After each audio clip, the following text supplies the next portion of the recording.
Hare Krishna. As we see, to run a state, there is a government, and the government has many ministers in it, and many other officials like MLAs, MPs, and legislative members, and at the top there is a prime minister. Similarly, to run this whole universe, to administrate the universal affairs, there are devatas appointed, and at the top there is Lord Vishnu, Lord Narayan.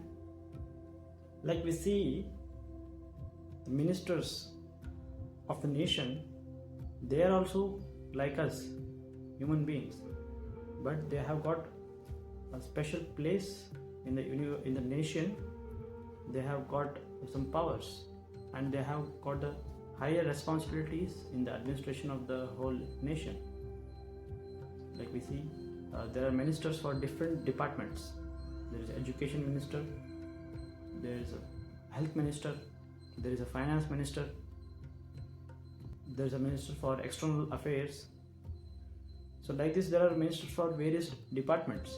Similarly, in the universal affairs, there are devatas for different departments, but they are also Jivas, they are also the living entities. They are never equal to the supreme God, or they never possess the qualities of the God.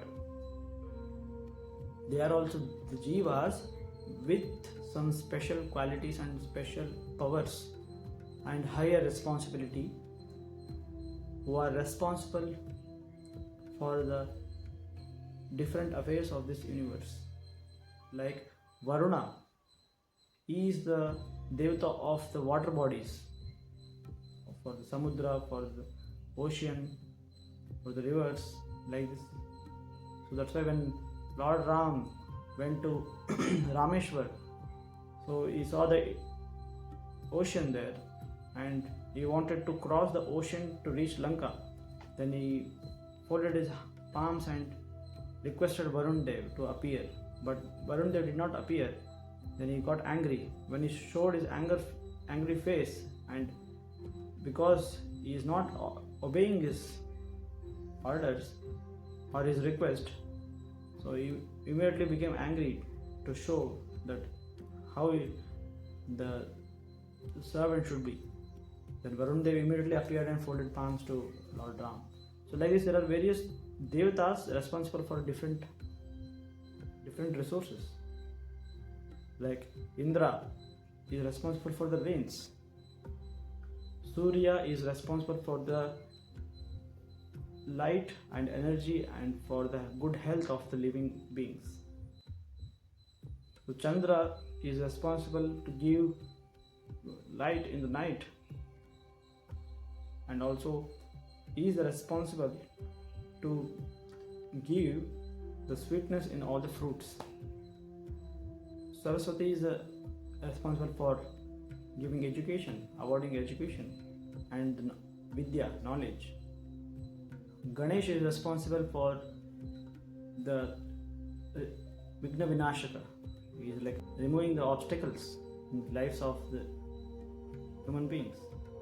So like this, we see all the devatas, they have got their roles to perform, and this is just a role that, but it is not, but they themselves are anyway equal to God. So Upanishads mention the quality of God is natat sama na abhyadikaha. Natat sama means there is no one equal to God, there is no one equal to Krishna. Na abhyadikaha, na abhyadika means, or even not anybody is greater than him. So like this, the Upanishads mention that God is only one, that is Krishna or Vishnu. So Krishna mentions in Bhagavad Gita that by the mutual satisfaction of each other, that is the devatas and the human beings in this world, the world will prosper. like human beings, by doing sacrifice, that is yajnas, by performing yajnas, they offer their oblations to devatas, and devatas will be satisfied. When devatas are satisfied, they will bestow all their benedictions for the prosperity of the world, like the riches, the resources of this environment, the nature, and the, like rains, water, everything. So like this, Krishna mentions that just by offering sacrifices, that is yajna, from the human being's side, and then devatas will offer their benedictions for their material prosperity. So this is what is the connection between devatas and human beings in this world. So Krishna describes like this. Krishna is Almighty God. So all the devatas, they have been given some powers and also some responsibility in universal affairs, but they are not the ultimate controller, because of which whenever they face a huge problem or difficulties created by like the asuras, they have to rush to the Lord Vishnu for their help. Like we see in the Puranic stories like Ramayana and other stories, the devatas, when they were tormented and tortured by these demons, they had to rush to Lord Narayan for their help. Like when Ravan created so much havoc in the whole world, going to different place and torturing all the saintly people, that is Rakshasas, to always create some disturbances in the yajnas, wherever the yajnas are performed. Like we see when Vishwamitra was performing yajna for the benefit of the kingdom, then he had taken Ram and Lakshman. Then the Rakshasa demons of Ravan, so Marich and other two, they were creating some disturbances in the yajna. They were throwing some flesh and meat from the top toward in the yajna kunda. Then Vishwamitra ordered the Ram and Lakshman to stop them creating the disturbance, and Ram and Lakshman shot arrows and killed those Rakshasas. So like this we see even in the beginning of appearance of Lord Ram, all the devatas had assembled and approached Brahma, so that Brahma, you can save us because you are the creator of the world, so you can save us from the tortures of Ravan. But Brahma told, no, even I am not capable of this, so let us go to Lord Vishnu. So then the Brahma and along with all other devatas, they went to Vishnu. They asked, so please relieve us from this suffering created by this Ravan. Please come and save us. And Lord Vishnu assured them that I will appear in the form of a human being, that is Lord Ram. Then he appeared as Lord Ramchandra. Similarly, in the case of Hiranyakashipu and Hiranyaksha, when Hiranyakashipu and Hiranyaksha in Satyuga, they were also creating such kind of disturbances. They were tormenting all the Brahmanas, and they were killing all the cows in those times. So then, and they also usurped the kingdom of heaven, that is Indra, Swargaloka, and he took control over that. Then all the devatas had to again approach Brahma. So when they approached Brahma, so again Brahma told, I was obliged and gave benedictions to Hiranyakashipu that he cannot die in different situations. So now I have no power to withdraw them. So we have to approach Lord Vishnu again. So they had to approach Lord Vishnu, and Lord Vishnu gave them assurance that he will do the needful, he will kill the demon. Then he appeared later when he was torturing his son Prahlad, who was a great devotee of Vishnu. He appeared in the form of Narsimha and he killed the Hiranyakashipu. So like this we see, so whenever there is great danger in lives of devatas, they immediately approach Lord Vishnu. When they come towards the shores of Kshetra and they offer prayers to Lord Vishnu. He is present in the Shvetadvip and they sing the Purusha Sukta. So like this we see, so they have to ultimately come to Lord Vishnu in dangers.